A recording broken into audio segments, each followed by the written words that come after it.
Salut les amis. L'histoire commence alors que Cameron est allongé dans un lit, aux côtés de Diane. Ils se regardent tendrement et se murmurent qu'ils s'aiment. Mais soudain, Cameron ouvre les yeux. Ce n'était qu'un rêve. Plus tard dans la journée, une dispute éclate entre ses parents, Hunter et Carol. Hunter pense qu'il est temps pour leur fils de prendre son avenir en main. Carol, elle, tente de le défendre, disant qu'il ne faut pas lui mettre autant de pression. Pendant ce temps, au glacier où travaille Cameron, le directeur adjoint Lenny lui fait la leçon sur ses retards répétés. Il lui annonce qu'il devra fermer le magasin ce soir-là. Cameron proteste, il a un rendez-vous avec Diane. Mais Lenny le regarde d'un air sceptique. Pour lui, un gars comme Cameron n'a aucune chance avec une fille aussi jolie. Ce même jour, une femme étrange emménage dans la maison voisine, et son arrivée passe inaperçue. De son côté, Liz, une collègue de Cameron, est furieuse. Elle pensait que c'était lui qui devait fermer ce soir. Elle non plus ne croit pas à son fameux rendez-vous avec Diane. Mais Cameron insiste. Il explique qu'il connaît Diane depuis des années et qu'elle a recontacté après son retour de l'université. Après son service, Cameron se rend chez Diane. Il l'aperçoit en maillot de bain près de la piscine. Mais à ce moment-là, Chad et Jason, deux brutes du quartier, débarquent. Ils l'accusent aussitôt d'espionner Diane et de prendre des photos en cachette. Ils saisissent son téléphone et le jettent violemment sur la route. Diane sort alors pour comprendre ce qui se passe. Cameron tente de s'expliquer, mais une voiture écrase son téléphone avant qu'il ne puisse prouver quoi que ce soit. Heureusement, Diane le croit sur parole et renvoie les deux tyrans. Mal à l'aise, Cameron s'éloigne lui aussi. Le soir venu, alors qu'il est seul dans sa chambre, Cameron remarque sa nouvelle voisine, Victoria, se déshabiller derrière sa fenêtre. Mais elle l'aperçoit presque immédiatement, et il se cache dans la panique. Au dîner, son père lui annonce qu'il ne lui achètera pas de nouveau téléphone. Il insiste, il est temps que Cameron apprenne à se défendre. Soudain, on sonne à la porte. Cameron craint une confrontation avec Victoria, mais c'est Diane qui se tient devant lui. Soulagé, il accepte son invitation. Il se retrouve à la pizzeria. Diane s'excuse de ne pas avoir réagi plus tôt quand les brutes ont détruit son téléphone. Mais alors qu'ils discutent, Cameron aperçoit son ami Martin. Il l'interpelle, bien que Diane lui demande discrètement de ne pas le faire. Martin, visiblement mal à l'aise en voyant Diane, fait demi-tour et s'éloigne rapidement. Sur le chemin du retour, Diane finit par révéler la vérité. Martin l'a largué le soir du bal de promo, sans aucune explication. Cameron, surpris, lui lance d'un ton sincère qu'il ne comprend pas comment on peut abandonner une fille aussi belle qu'elle. Diane, touchée, évoque alors une nuit qu'ils ont partagée. Cameron était venu chez elle, ils avaient bu l'alcool de son père. Elle voulait lui confier quelque chose qu'elle n'avait jamais dit à personne, mais il s'était endormi. Soudain, Cameron aperçoit Victoria, pris de panique, s'éclipse rapidement vers chez lui. Alors qu'il rejoint sa chambre en vitesse, Victoria surgit mystérieusement juste derrière lui. Pris de court, Cameron enchaîne les excuses, affirmant qu'il croyait voir une vieille dame à sa fenêtre, rien de plus. Mais Victoria ne se laisse pas berner. Elle lui annonce qu'elle restera dans cette maison quelque temps, et exige qu'il la conduise durant quelques jours, en guise de punition pour l'avoir espionnée. Cameron tente de se dérober, il n'a même pas payé son assurance auto. Victoria, glaciale, lui répond que c'est son problème, pas le sien. Le lendemain, Cameron la conduit jusqu'à un grand immeuble de bureaux. À peine garée, elle prend les clés du véhicule, l'empêchant de s'enfuir. Elle entre dans le bâtiment, pendant que Cameron reste à attendre. 30 minutes plus tard, un agent de sécurité ensanglanté sort en courant. Il hurle à l'aide. Cameron, paralysé, assiste à une scène terrifiante. Victoria surgit et l'achève froidement. Il comprend alors l'horrible vérité. Victoria est un vampire. Elle se penche vers lui et murmure, « Si tu veux survivre, tu dois continuer à me conduire. » Avant de le quitter, elle lui dépose un baiser sanglant. Le lendemain matin, Hunter remarque des taches de sang sur la voiture. Victoria intervient à temps, inventant une histoire, c'était du sang de cerf, explique-t-elle, après que l'animal a traversé la route. Puis, comme si de rien n'était, elle propose de régler l'assurance auto de Cameron, s'il continue à lui servir de chauffeur. Hunter accepte sans se poser de questions, au grand désespoir de son fils. Plus tard, Martin avoue la raison de sa rupture avec Diane, il ne savait pas comment gérer une fille aussi belle. Il supplie Cameron d'intercéder en sa faveur, et de la convaincre de lui donner une seconde chance. Cette nuit-là, Cameron attend de nouveau dans sa voiture, pendant que Victoria s'engouffre dans un autre bâtiment. Quelques minutes plus tard, un corps sans vie s'écrase sur le capot. Victoria revient, sereine, les lèvres rougies par le sang. Elle sourit, comme si tout cela n'était qu'un jeu. Sur le chemin du retour, Cameron nettoie frénétiquement les traces de sang laissées sur la voiture. Mais alors qu'il tente de retrouver un semblant de normalité, Victoria apparaît, dans son lit. Mystérieuse et calme, elle décide enfin de lui révéler pourquoi elle est ici. Elle a 247 ans. En 1890, son grand amour a été tué par un clan de vampires hostiles, parce qu'il refusait de les rejoindre. Depuis ce jour, Victoria les traque à travers le monde. Au fil du temps, la plupart de ces vampires se sont installés en Amérique. Elle est venue ici pour les éliminer, un par un. Cameron est soulagé d'apprendre qu'elle ne tue pas des humains.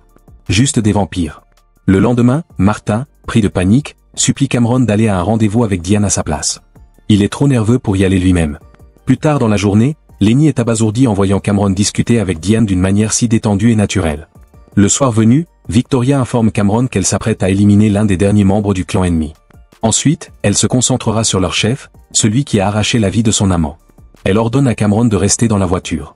Mais, poussé par la curiosité ou peut-être autre chose, Cameron la suit discrètement. Dans le bâtiment, il tombe nez à nez avec un vampire ennemi. Des coups de feu éclatent. Cameron s'écroule, apparemment touché. Victoria, furieuse et déchaînée, bondit sur le vampire et l'élimine brutalement en lui mordant la gorge. Lorsque tout est terminé, Cameron avoue qu'il n'était pas blessé. Il a simplement simulé sa chute, pour distraire l'ennemi. Avant qu'ils ne se séparent, Cameron demande une faveur à Victoria, qu'elle apparaisse brièvement lors du rendez-vous entre Martin et Diane. Cela lui permettra de s'incruster sans éveiller les soupçons. Le lendemain, Liz invite Cameron à un concert organisé par son ami. Il décline poliment. Le soir venu, au rendez-vous entre Diane et Martin, l'ambiance est pesante. Cameron tente de briser le silence en parlant du rêve de Martin, devenir joueur de baseball professionnel. Mais alors que Diane part aux toilettes, Victoria surgit soudainement et appelle Cameron dehors. Là, dans une ruelle calme, Cameron lui fait une confession, il aime Diane. Depuis des années. Tout comme Martin. Cameron avoue à Victoria qu'il a un plan, il veut que Diane passe du temps avec Martin, pour qu'elle se rende compte à quel point il est ennuyeux. Le contraste, espère-t-il, jouera en sa faveur. Ce soir-là, il décide de montrer à Victoria les brutes qui le tourmentent depuis des années. Victoria, sans perdre une seconde, provoque Chad jusqu'à ce qu'il frappe Cameron.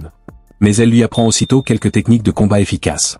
Armé d'une nouvelle confiance, Cameron s'approche de Chad et lui assène un coup sec dans les côtes. Chad s'écroule de douleur, humilié. Les autres brutes le regardent, sidérés. À partir de ce jour, il décide de ne plus jamais s'en prendre à lui. Dans la voiture, Cameron grimace. Son poignet le fait souffrir. Victoria sort alors une petite bouteille et lui tend un liquide rouge. C'est son sang, explique-t-elle. Il accélère la guérison des blessures humaines, sans transformer celui qui le boit en vampire. Cette nuit-là, alors que Cameron rêve tendrement de Diane, Victoria apparaît dans son lit. Elle commence à l'embrasser avec passion, un geste calculé pour rendre Diane jalouse. Mais soudain, la porte s'ouvre. Hunter entre dans la pièce, et en voyant la scène, il ressort immédiatement, sans un mot. Cameron, pourtant, interrompt Victoria. Il refuse d'aller plus loin. Il ne veut pas tromper Diane. Il veut la conquérir honnêtement. Le matin suivant, à table, Hunter adresse à son fils un clin d'œil complice. Mais Cameron ne réagit pas. Plus tard, Martin avoue que le rendez-vous avec Diane s'est très mal passé après le départ de Cameron. Cameron n'est pas surpris. Selon lui, Martin n'a sans doute aucune chance avec elle. De son côté, Victoria entre dans la boutique de vêtements où travaille Diane, sans se faire remarquer. Cameron, quant à lui, discute avec Liz de ses complications sentimentales. Finalement, il accepte son invitation et décide d'assister au concert de son ami, ce soir-là. Le soir venu, alors qu'il s'apprête à partir au concert, Hunter tend à son fils un paquet de chewing-gum en souriant. Mais soudain, quelque chose attire l'attention de Cameron. Diane. Elle vient tout juste d'entrer dans la maison de Victoria. Immédiatement, Cameron change d'avis. Il abandonne ses plans et fonce chez lui, le cœur battant. Pendant ce temps, Liz l'attend désespérément dans la salle de concert, seule. À travers la fenêtre de la maison voisine, Cameron observe la scène. Il est stupéfait. Diane et Victoria s'embrassent. Puis les lumières s'éteignent. Elles disparaissent dans l'obscurité, ensemble. Au petit matin, Cameron, caché, voit Diane quitter la maison. Victoria le rejoint, avec un sourire provocateur, lui demande « Alors, tu as aimé le spectacle ?» Furieux, trahi, Cameron lui crache qu'il refuse désormais de travailler pour elle. Mais Victoria le saisit violemment par le col et lui lance d'un ton glacial. « Oh, on terminera ce qu'on a commencé. » C'est une certitude.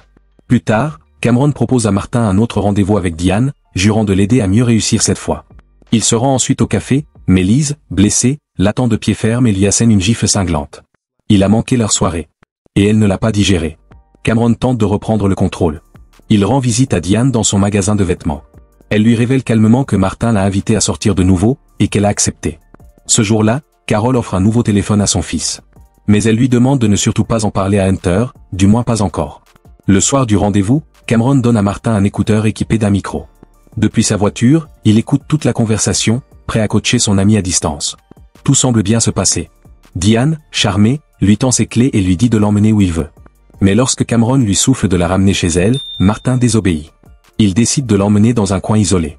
Inquiet, Cameron les suit discrètement, et assiste, médusé, à une scène choquante. Diane s'éloigne légèrement, puis chuchote quelques mots dans l'oreillette.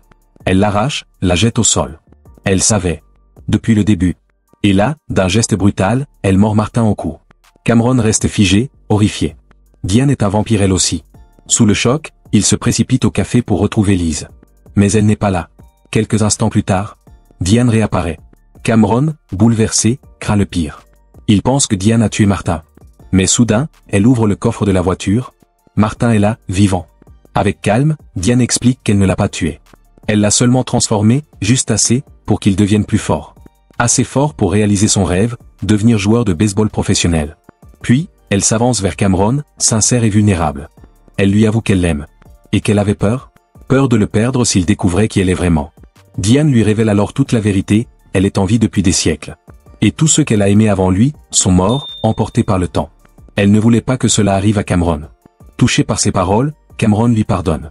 Ils s'embrassent tendrement, sous les étoiles, ignorant que dans l'ombre, Lenny les observe, cachés au coin de la rue.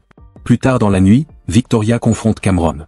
Elle avoue qu'elle ne savait pas, au départ, que Diane était une vampire. Mais en l'observant de plus près, elle a compris. Diane fait partie d'un clan dangereux. Celui que Victoria traque depuis des années. Et maintenant, Cameron est en danger. Il est devenu un pion, un appât. De son côté, Diane ressent un frisson. Quelque chose ne va pas. Elle se précipite chez Cameron. Mais à peine a-t-elle franchi le jardin qu'une silhouette bondit de derrière un arbre. C'est Lenny. Je sais ce que tu es, lui crache-t-il. Il la menace de tout révéler au monde entier. Diane, sans hésiter, le plaque au sol, et le vide de son sang. Quelques minutes plus tard, Diane et Martin enfoncent la porte de la maison. Ils trouvent Cameron retenu de force par Victoria. Le combat éclate aussitôt. Un duel féroce entre vampires. Victoria attaque la première, armée d'un couteau. Mais Diane riposte avec une puissance maîtrisée. Elle prend l'avantage, désarme Victoria et la cloue au sol. Alors, à bout de souffle, Diane révèle la vérité à Victoria. Il y a 100 ans, notre chef est devenu un monstre. J'ai voulu fuir. Et c'est ton petit ami, c'est lui qui m'a aidé. Il m'a donné un peu de son sang. Mais la vérité bouleversante ne s'arrête pas là. Diane poursuit son récit. Quand notre chef a découvert que ton compagnon m'avait aidé, il l'a exécuté. Un long silence tombe. Victoria, émue, détourne les yeux. Puis, dans un souffle, elle murmure, « Je suis désolé. Je t'en veux plus. » Elles se regardent, enfin réconciliées. Deux immortels autrefois ennemis, désormais unis par la douleur et la rédemption. Elles décident ensemble de fonder un nouveau clan. De tirer un trait sur les rancunes, les trahisons, le passé. Avant de partir, Diane embrasse tendrement Cameron. Un baiser d'adieu. Pendant ce temps, Lenny, désormais transformé en vampire, réapparaît brièvement. Dans un étrange retournement, il nomme Lise nouvelle directrice adjointe du café. Puis disparaît dans la nuit, en compagnie d'autres créatures de l'ombre. Le lendemain matin, Cameron annonce à ses parents qu'il a enfin trouvé sa voie. « Je veux écrire un livre. Sur les vampires, sur leur histoire. » Plus tard, au café, il raconte toute cette incroyable aventure à Lise. Elle l'écoute, lève les yeux au ciel, et rit doucement. « T'es sérieux? Tu crois que je vais avaler tout ça ?» Mais malgré son scepticisme, elle lui ouvre quand même la porte. Et lui sert un café. Merci d'avoir regardé. Pensez à vous abonner pour plus d'histoires aussi palpitantes. À très bientôt.